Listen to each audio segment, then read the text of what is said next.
Bismillahirrahmanirrahim. Hai, Assalamualaikum. Welcome back to Cengkeh Channel. Terima kasih akak ucapkan kepada semua kerana sentiasa memberi support untuk channel ni. Akak doakan agar kita semua dipermudahkan segala urusan, dilimpah ruahkan rezeki dan diberikan kesihatan yang baik, insyaAllah. Amin ya rabbal alamin. Hari ini akak akan kongsikan 3 kisah seram, di mana kisah seram ini dikongsikan oleh 2 orang subscriber. Kalau korang nak tahu apa yang dikongsikan oleh mereka, jom bersama dengan akak. Bismillahirrahmanirrahim. Qul a'udhu birabbin nas, malikin nas, ilahin nas, min syarril waswasil khannas, الذي يوسوس في صدور الناس من الجنة والناس.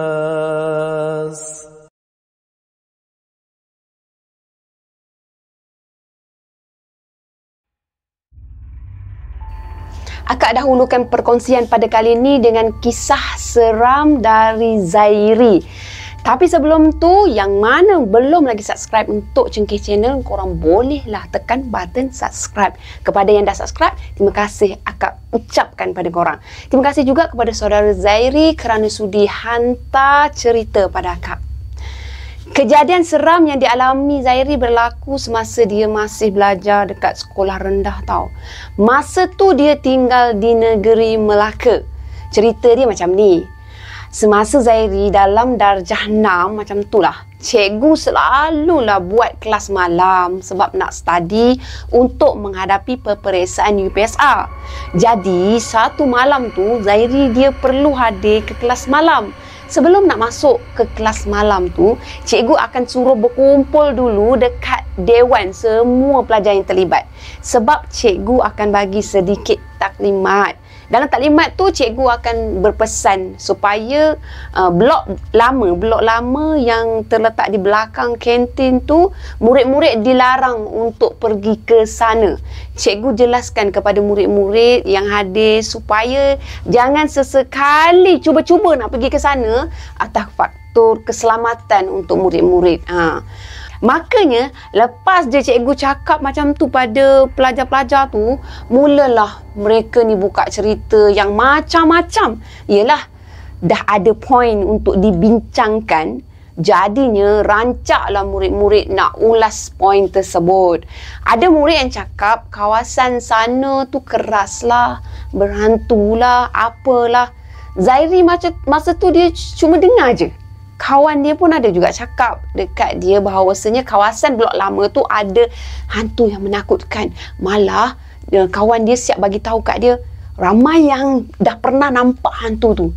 Jadi Zairi pun cakap lah, kau ni mengarut lah. Dah lah, tak payah nak percaya sangat lah benda-benda ni semua. Mengarut je. Zairi ni jenis yang memang tak percaya pada benda macam tu pada waktu tu. Lepas tu, kawan Zairi cakap lah dekat dia semula, kau ni apalah yang menarutnya? Kalau tak ada hantu, kenapa cikgu tak bagi pergi ke blok tu ha? Cuba kau bagi tahu aku. Lepas tu Zairi pun jawab, kan cikgu dah kata atas faktor keselamatan. Mungkin sebab bangunan kat situ dah lama. Manalah tahu kot-kot ada paku ke kat situ, ada serpihan kayu jatuh ke, sebab sana kan bangunan dia buruk. Lepas tu kawan Zairi pun cakap lagi sekali, waktu siang kelas tu okey je, budak dah jam 4 guna je kelas tu. Kau ni kalau betul lah bangunan tu tak boleh nak guna, takkanlah cikgu nak bagi guna waktu siang. Agak-agak lah. Jadi Zairi pun jawab lah, biarlah, dah cikgu tak bagi kan. Lepas tu kawan Zairi tanya pada Zairi, kau ni memang tak percaya dengan hantu? Zairi pun balas lah, tak, aku tak percaya. Mana ada hantu? Kau je penakut. Aku kalau nampak, aku kejar dia. Lepas tu kawan Zairi yang lagi seorang terus menyampuk time tu juga. Cakap macam berani sangat. Kau jangan cakap besar sangat boleh tak? Kau tak kena lagi. Memanglah kau cakap macam tu. Nanti dah kena baru kau tahu. Lepas tu Zairi cuma gelakkan mereka je. Tak lama lepas tu mereka pun masuk ke kelas. Lepas 30 minit macam tu, cikgu pun cakap, okey, semua kita rehat sekejap. Siapa yang nak ke tandas, boleh pergi ke tandas. Jadi Zairi dengan kawan-kawan dia dalam 8 orang macam tu, mereka pun pergilah ke tandas bersama-sama. Masa dekat tandas tu, time Zairi tengah nak buang air, awalnya kat dalam tandas tu riuh. Zairi dengar macam tu lah, bunyi kawan-kawan dia bercakap-cakap, bergurau-gurau bersama-sama kan. So dia pun lihatlah macam biasa lah bila kita masuk ramai-ramai dalam tandas berlapan kot kan. Dia pun dia cakap macam tak ada apalah, dia cakap pada diri dia lah. Lepas tu tiba-tiba suasana yang riuh rendah tu jadi sunyi sepi tau. Dah tak ada suara siapa-siapa pun kat situ. Jadi Zairi ni dia terfikir kawan-kawan ni dah tinggalkan dia ke? Lepas tu Zairi ada dengar masa sunyi tu bunyi seseorang mendengus. Mendengus pada waktu tu dalam keadaan macam marah tau. Dalam fikiran dia ingat mungkin kawan dia kot nak kenakan dia. Jadinya dia tak adalah nak layan apa yang kawan dia buat. Dia buat dek je. Lepas tu tiba-tiba keadaan jadi gelap gelita. Lampu tandas terpadam. Zairi pun marahlah pada kawan-kawan dia. Kononnya dia ingatkan kawan-kawan dia yang tutup lampu pada waktu tu. Woi, asal tutup lampu? Aku tengah buang air ni, gila. Tapi tak ada seorang pun yang respon dengan kata-kata dia tu. Jadi Zairi pun dia cepat-cepatlah jiruskan air semua. Lepas tu dia tergesa-gesa nak keluar dari tandas tu. Keluar je tandas, Zairi terkejut yang amat. Bila dia buka pintu tandas, suasana jadi riuh rendah semula. Walhal dia tadi dari situasi suasana yang sunyi sepi tau. Jadi bila buka pintu je, dia nampak kawan-kawan dia tengah bergurau, tengah berborak macam biasa je. Lepas tu lampu semua terbuka semula. Jadi Zairi pun dia tolehlah dekat bahagian belah belakang dia. Dekat belakang tu dia ada suis lampu tau dekat situ. Dalam fikiran dia masa tu, dia nak tengok kalau ada kawan-kawan dia yang duduk dekat suis lampu tu. Maksudnya kalau ada kawan dia kat situ, maknanya memanglah kawan dia yang kenakan dia masa tu. Tapi kan bila dia tengok ke arah suis lampu tu, memang tak ada siapa pun kat situ. Memang bukan kawan-kawan dia lah yang cuba nak kenakan dia. Dia pandang lagi sekali ke arah suis tu. Selepas dia pandang pada kawan-kawan dia, dia tengok, kawan-kawan dia okey je, tengah borak-borak semua kan. Dia pandang lagi sekali ke arah suis lampu tu. Tak ada orang pula kat situ, memang tak ada. Lepas tu dia pun tanyalah pada kawan-kawan dia. Korang, ada tutup lampu tadi? Kawan-kawan dia cakap, mana ada? Kita orang semua duduk kat depan pintu ni lah, tunggu kau. Asal lama sangat, sembelih ke? Jawab salah seorang dari kawan-kawan dia tu. Zairi pun buat macam tak apalah. Dia malas nak fikir apa-apa pun, terutamanya nak mengiyakan cerita-cerita kawan-kawan dia bahawasanya dekat bangunan lama tu ada hantu, kawasan situ berhantu. Jadi dia malas nak fikir. Jadi Zairi cuma cakap, okey, tak apalah. Jomlah kita masuk ke kelas. Masa dalam kelas tu, Zairi dia termenung sorang-sorang. Maklumlah, dia kebetulan duduk kat tepi tingkap. Kebetulan juga dekat tepi tingkap tu dia boleh nampak tau, dari arah tempat duduk dia tu, dari bangunan dia tu boleh nampak bangunan lama tu, dan boleh nampak satu bukit kat situ. Jadi kelas dia ni berada di tingkat 2. Dia pula duduk betul-betul kat tepi tingkap. Terasalah angin malam tu, macam feel dia macam nak tidur je. Dalam-dalam dia duduk termenung tu, Zairi dia ada ternampak makhluk berbungkus dekat kawasan bukit. Betul-betul dia boleh nampak dari tingkap dalam kelas dia tu. Tapi makhluk tu tak melompat dan tak juga nampak macam berjalan. Dia macam terapung, bergerak menuruni bukit dekat blok lama yang cikgu dilarang sangat pergi tu. Time tu Zairi dia macam blur dan dia tak tahu nak buat apa dah. Dia nak bangun pun tak boleh. Dia macam terpaku, dah tak boleh nak bergerak. Sampailah makhluk tu hilang daripada menuruni bukit tu, barulah dia boleh bergerak semula. Lepas dah boleh bergerak, Zairi terus bangun, tukar tempat duduk kat meja tengah. Masa tu Zairi tak tahu apa perasaan yang dia rasa, sebab dia macam keliru. Perasaan dia jadi bercampur bau tau. Lepas tu dalam fikiran dia hanya terfikir, harap sangat mak dengan ayah dia datang cepat untuk ambil dia, bawa balik rumah. Cepatlah mak, cepatlah ayah, macam tu.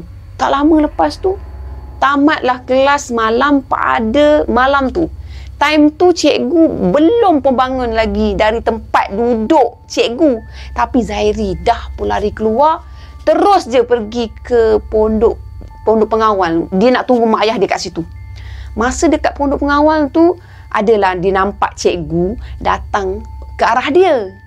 Cikgu datang dekat dia time tu. Pada mulanya Zairi ingat kan cikgu mesti nak marahkan dia, sebab dia terus je melulu keluar dari kelas. Jadi Zairi pun dia teruslah tundukkan kepala dia.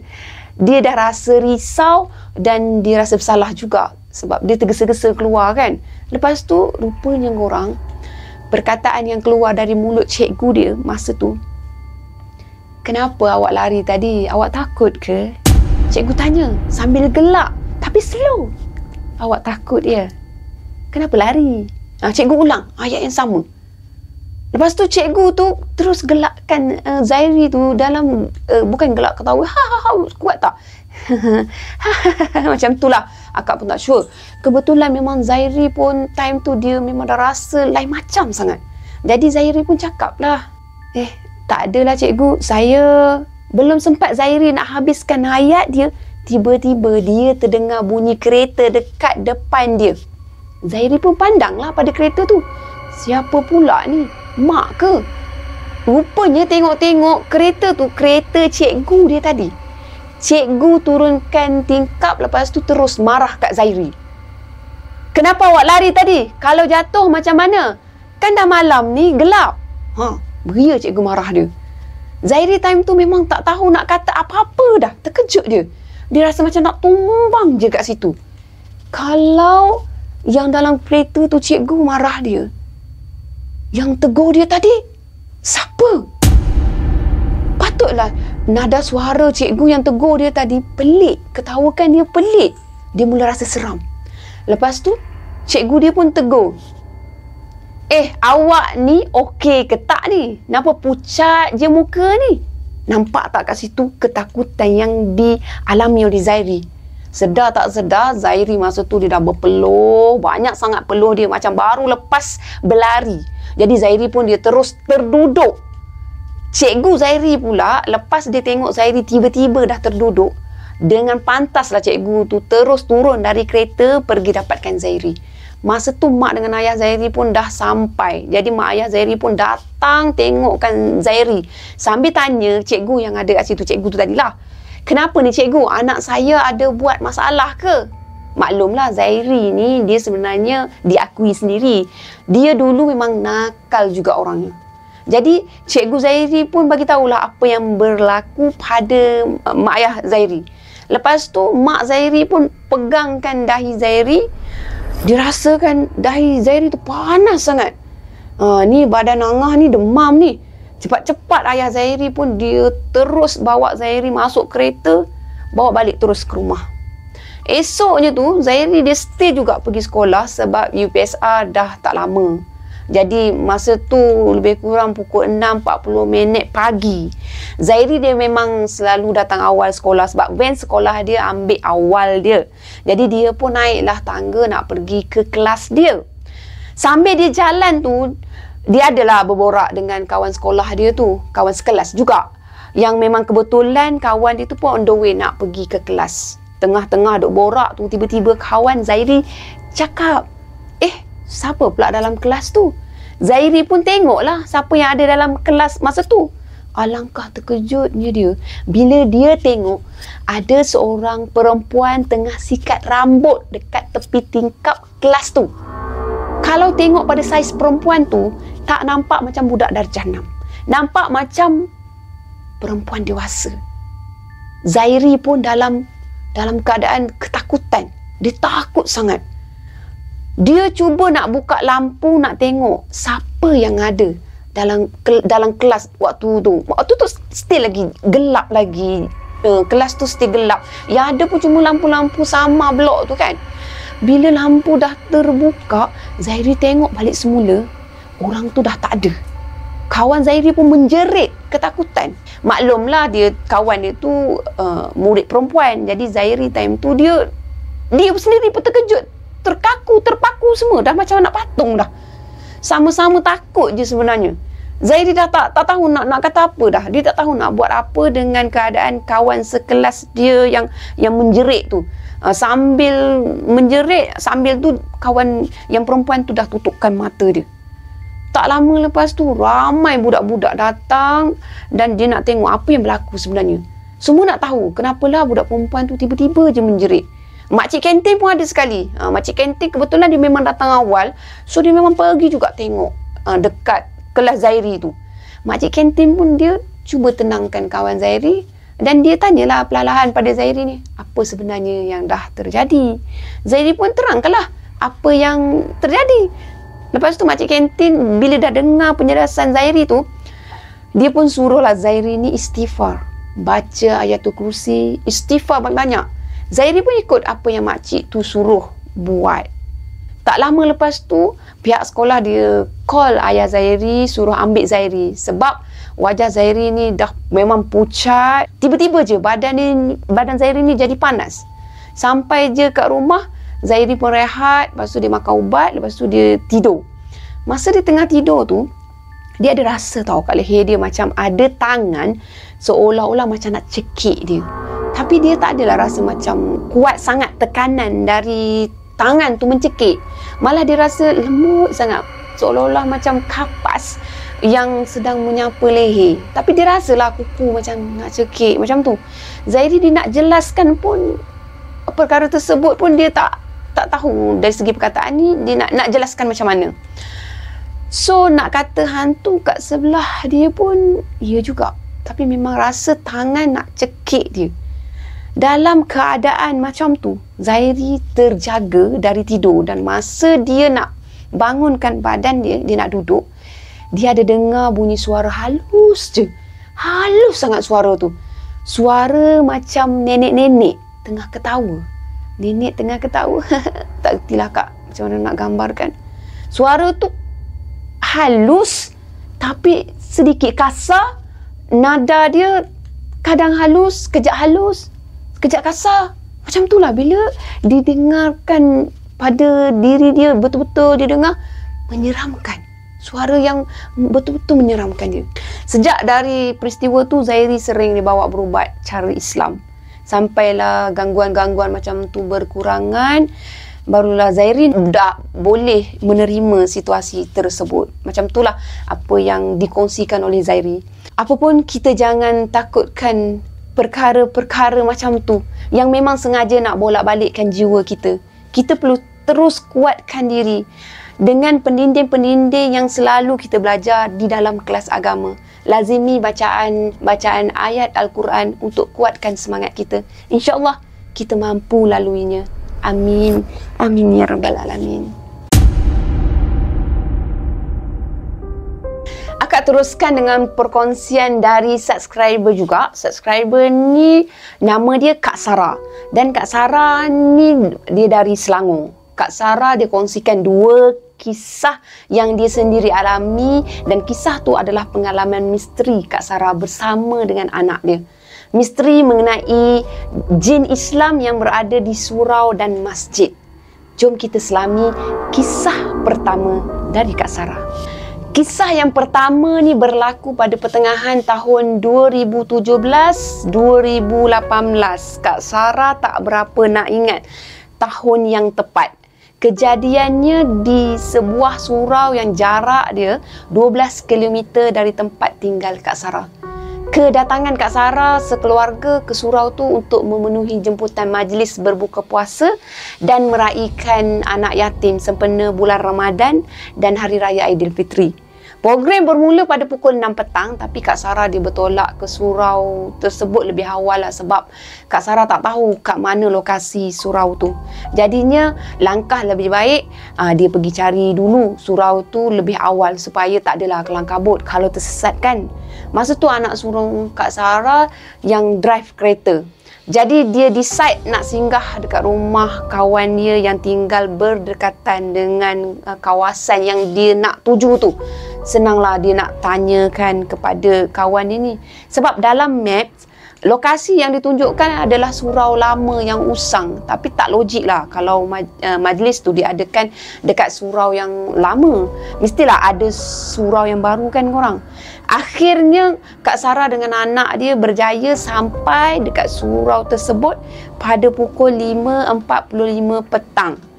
Majlisnya tu berjalan dengan lancar dan ditamatkan 10 minit sebelum masuk waktu maghrib. Selepas berbuka puasa, mereka akan solat berjemaah, kecuali Kak Sarah lah, sebab ada lagi Kak Sarah dengan beberapa sebab Kak Sarah dengan beberapa wanita lain yang uzur memang tak boleh nak solat. Masa tu Kak Sarah dia tengok lah orang pergi ambil wuduk, tapi terus terang lah Kak Sarah cakap dekat situ Kak Sarah tak tahu dekat mana sebenarnya tandas, kat mana tempat berwuduk, sebab dia tunggu bahagian depan kan. So Kak Sarah pula time tu dia sibuklah nak mencari tandas, sebab dia memang tak tahu dekat mana lokasi tandas. So dia nak pergi buang air kecil punya pasal. Jadi Kak Sarah dia bertanyakan pada penganjur, dekat mana ya tandas? Dia tanya macam tu. Penganjur pun bagi tahulah, tandas wanita berada dekat tepi surau, iaitu dekat belakang tempat wuduk lelaki. Kak Sarah pun pandanglah ke arah yang ditunjukkan tu. Oh, dekat situ rupanya ambil wuduk. Alah, kenapalah buat tandas tersorok macam tu?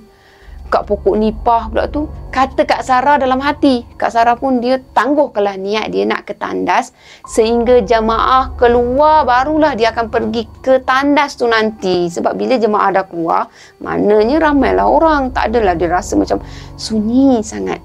Semasa Kak Sarah ni berjalan nak menghala ke tandas, dia berselisih dengan salah seorang penduduk dekat situ. Penduduk tu baru je turun dari surau, baru selesai solat jemaah. Penduduk tu seorang lelaki yang dalam usia lewat 20-an. Untuk mendapatkan kepastian kat manalah tandas yang dia nak tuju tu, Kak Sarah tanyakan pula pada lelaki tu. Budak lelaki tu, maksudnya penduduk lelaki tu menunjukkan tangan dia ke arah yang sama juga. Sambil tu dia cakap, sana tu tandasnya. Dan lelaki tu terus berlari-lari anak meninggalkan Kak Sarah. Macam kelang kabut je. Kak Sarah dia dah rasa pelik dengan kelakuan lelaki tu, tapi dia terus juga berjalan menuju ke tandas tu. Biasalah, Kak Sarah ni kan orang luar. Dia tentulah dia tak tahu kat mana tandas tu, dan tentu jugalah dia tak tahu kod-kod lah. Kalau ada kisah-kisah yang tersimpan di sebalik tandas tu, ada kisah misteri ke, kisah seram ke. Tak naklah fikir. Kak Sarah tak naklah fikir. Dia ringkaskan cerita. Kak Sarah dia berhenti sekejap dekat luar pintu utama tandas, sebab dia nak bacakan doa sambil dia nak perhatikan kawasan sekeliling. Wah, kat surau pun ada landscape kolam hiasan. First time jumpa ni, tapi macam terbengkalai je. Kata Kak Sarah bila dia terpandang ke satu sudut tu, dia terpesona bila dia tengokkan. Wah, menariknya. Selepas tu, Kak Sarah terus melangkah masuk ke dalam tandas. Masa dia masuk tu, tandas tu sunyi sangat. Lepas tu gelap tau. Macam tak digunakan pun tandas tu. Yang menerangi tandas tu cuma cahaya lampu luar surau je. Itu pun sama-sama je. Pada awalnya Kak Sarah ni dia nak masuk tandas yang pertama. Dalam tandas utama tu dia ada tandas pertama, kedua, ketiga macam tu. Mula-mula dia nak masuk tandas yang pertama, tapi muncullah dia ternampak tulisan kat situ lelaki terpampang dekat pintu tandas. So tak jadilah Kak Sarah ni nak masuk dalam tandas yang pertama. Lepas tu dia nampak tandas yang kedua. Kak Sarah pun pergilah dekat tandas yang kedua tu. Tapi tak jadi juga, sebab daun pintu tandas yang kedua tu awalnya dah terbuka dah sikit. Tiba-tiba tertutup rapat. Angin tak ada, ribut tak ada, apa tak ada, tertutup rapat. Dan kedengaran dengan jelas bunyi air dibuka dengan kuat, seolah-olah macam ada seseorang yang sedang takungkan air dalam baldi pada tandas yang kedua. Walhal Kak Sarah tak nampak pun ada orang masuk dalam tandas tu. Dia seorang je masuk. Time tu, tandas yang pertama, dia baru berada di tandas yang pertama kan. Tandas yang kedua, memang dia tak nampak. Bila masa orang ni masuk, potong betul. Rungut Kak Sarah sambil dia jengukkan ke tandas yang ketiga. Tapi tandas tu, tandas cangkung dan tak ada paip air. Kak Sarah pun, dia menunggu semula dekat depan pintu tandas yang kedua. Beberapa minit berlalu, tak ada pun tanda-tanda orang dalam tandas tu nak keluar. Kak Sarah mulalah rasa gelisah sangat. Dia dah susah hati kan, nak terkencingkan. Jadinya dia stay juga tunggu kat situ. Tak ada pilihan. Tandas sebelah sana pun mana ada paip, dia tak biasa. Pesal tak kau keluar lagi ni? Sakit perut ke? Lama betul. Bebel Kak Sarah lagi dalam hati. Kak Sarah dia cuba lagi nak tolak pintu tandas. Tapi lah berkunci dari dalam. Tak lama. Lepas tu, Kak Sarah dengar bunyi air ditutup. Kak Sarah rasa macam lega sangat sebab dia fikirlah orang dalam tandas tu dah nak keluar kot. Tapi sangkaan Kak Sarah tu meleset sebab dia dengar bunyi air paip, dia buka semula. Aduh, nunggu lagi. Hal tu buatkan Kak Sarah ni rasa bengang sangat. Lepas tu dia terus buka lampu. Kemudian Kak Sarah dia pergi ke tandas yang ketiga yang tak ada paip tu tadi. Kotlah boleh adjust pinjam baldi kat tandas lelaki ke. Tapi ternyata selain tak boleh digunakan, dekat dalam tu, dalam tandas yang ketiga tu, ada sarang labah-labah yang agak besar. Ini bermakna tandas tu memang dah lama tak digunakan. Baik, jadinya untuk perempuan satu tandas je ke? Kak Sarah pun dia tutupkan lampu tandas yang ketiga tu, tutup semula. Ditunggu 5 minit. 5 minit lagi ditunggu. Inilah kali pertama sel otak Kak Sarah ni gagal berhubung. Sehingga kan Kak Sarah tak boleh nak berfikir. Kenapalah dia perlu tutup lampu dan dia perlu menunggu seseorang yang sememangnya dia sendiri tak tahu dekat dalam tandas tu betul-betul manusia atau makhluk lain. Dalam keadaan gelap tu, maknanya orang yang gunakan tandas kedua tu tak buka lampu. Dia masuk dalam keadaan gelap. Cubalah kalau dalam keadaan gelap tu, yang keluar tu nanti perempuan berambut panjang ke, yang kakinya tak jejak bumi, ataupun makhluk berbungkus ke, tak kenanya. Tapi Kak Sarah dia tak teringat langsung pasal tu. Lanjut cerita, ikutkan hati, nak je Kak Sarah ni menjerit suruh orang kat dalam tandas tu, "Oi, cepatlah keluar." Ataupun setidak-tidaknya Kak Sarah bolehlah ketuk-ketuk-ketukkan pintu tandas tu, minta agar dia cepat-cepat keluar. Tapi Kak Sarah masih menjaga adab kat tempat orang kan. Nak ke tak nak, Kak Sarah kena sabar tunggu giliran sambil bersandar dekat dinding. Tapi yang ditunggu sampai kesudah tak keluar. Walaupun bunyi air paip mengalir tu dah berhenti, akhirnya Kak Sarah pun mengalah. Dia terus melangkah keluar dari tandas tu. Baru 2-3 tapak Kak Sarah berjalan, tiba-tiba tik, bunyi kunci pintu tandas dibuka. Kak Sarah berhenti. Langkah dia berhenti, dia menoleh ke arah tandas tu. Cadangnya dalam hati dia, kalau orang tu keluar, Kak Sarah nak terus masuk. Tapi pintu tandas dibuka sikit je. Dari pintu tu Kak Sarah nampak seperti susuk wanita sedang mengintai dia. Seolah-olah dia nak tahu.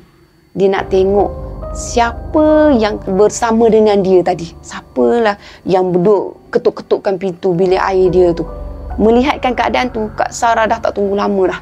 Dia pun bergegas pergi ke garaj. Lepas tu dia duduk bertentangan dengan tandas tu. Sebab dia nak tengok siapakah gerangan yang keluar dari tandas tu nanti. Yelah, punyalah lama Kak Sarah menunggu. Geram pun ada, marah pun ada juga. Macam-macam rasa ada. Hampir 20 minit Kak Sarah tunggu juga lagi. Walaupun dari jarak yang jauh sikit. Tak ada siapa pun keluar. Dan tak ada juga siapa pun yang nak pergi ke tandas tersebut. Pelik sangat-sangat sebab jemaah-jemaah yang lain, orang-orang yang lain tak gunakan pun tandas tu. Kak Sarah guna tandas yang lain. Selesai part nak masuk tandas, Sampai pula Pat nak bergambar kenangan. Habis dia sesi bergambar kat depan tempat parking tu, Kak Sarah ajak anak dia balik tanpa bersalam dengan sesiapa pun kat situ. Kak Sarah masih marahkan kejadian kat tandas tu tadi. Buat masa je saya tunggu semata-mata nak tengok siapa orang yang berada dalam tandas tu. Buat penat badan sendiri je. Rungut hati Kak Sarah pada waktu tu. Kejadian tersebut Kak Sarah ceritakan dekat anak dia masa dalam perjalanan nak balik ke rumah. Anak sulung dia pun cakap lah, entah-entah orang misteri kot dalam tandas tu. Dia tunggu ibu keluar dulu kot, baru dia keluar. Yang ibu pula tunggu dia pula yang keluar. Memang sampai tahun depan lah tak ada kesudahan macam tu, kata anak Kak Sarah. Wallahualam. Jom kita masuk kepada kisah yang kedua dari Kak Sarah. Kisah ni berlaku pada tahun 2013 semasa anak-anak lelaki Kak Sarah yang ketika tu masih bersekolah rendah. Anak-anak Kak Sarah ni sedang mengikuti kem amali solat sempena cuti sekolah yang dianjurkan oleh salah satu masjid di tempat keluarga mertua Kak Sarah. Kem tu berlangsung selama 3 hari 2 malam. Pada hari pertama dan juga hari kedua, semua aktiviti berjalan dengan lancar. Tak ada gangguan pun yang berlaku kepada anak-anak Kak Sarah ataupun peserta-peserta yang lain. Pada hari terakhir program, berlaku peristiwa misteri pada anak kedua Kak Sarah yang berusia 10 tahun. Kejadian berlaku tu ketika anak Kak Sarah tu sedang mengambil wuduk. Dipendekkan cerita, sebelum azan maghrib berkumandang, semua peserta bersiap sedia untuk mengambil wuduk, termasuk anak-anak Kak Sarah.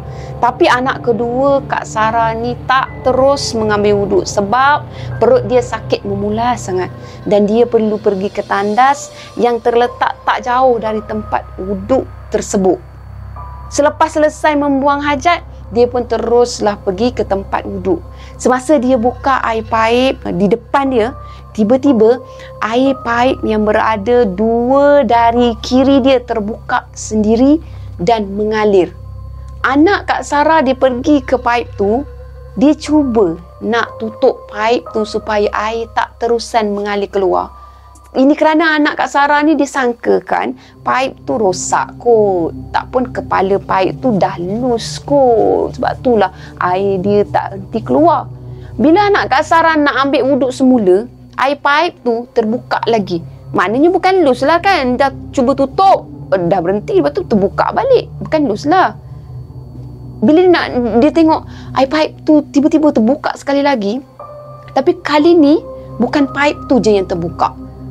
Tapi ada 2-3 paip yang lain pun turut keluarkan air dan mengalirkan air.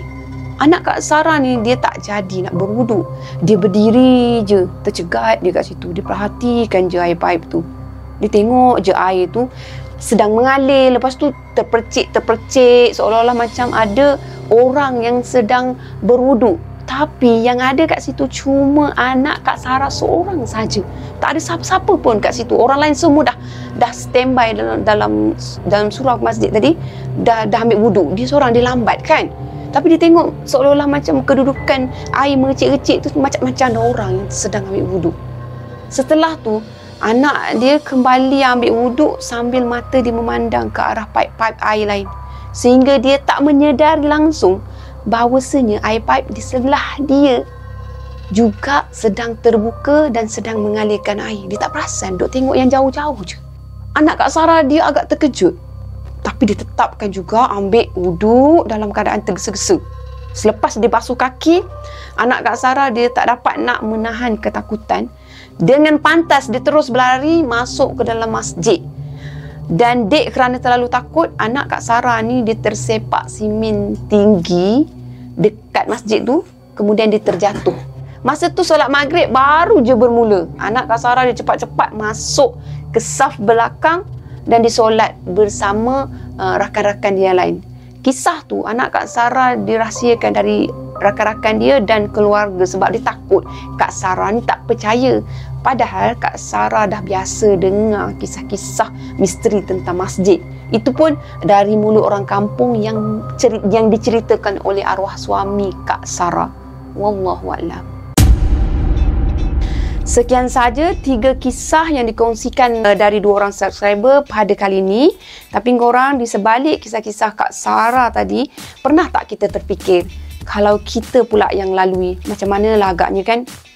Tak seram tapi misteri tetap menyelubungi sudut fikiran kita. Apakah perkara yang mengganggu mereka? Kenapa di bulan Ramadan pun ada yang ingin mengusik? Apapun yang pasti, bukan kita sahaja yang menghuni alam semesta ni.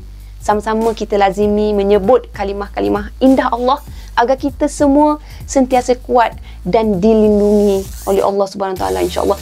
Amin amin ya rabbal alamin. Terima kasih aku ucapkan kepada kedua-dua subscriber yang kongsikan kisah pada kali ini. Pada yang nak kongsikan kisah seram atau misteri korang boleh hantarkan email Cengkeh Channel seperti di atas. Sekian sahaja dari akak. Apa yang baik sama-sama kita ambil jadikan sebagai teladan. Apa yang buruk sama-sama kita ambil jadikan sebagai sempadan. Terima kasih korang. Bye. Assalamualaikum. Jangan lupa like, share dan subscribe. Bye.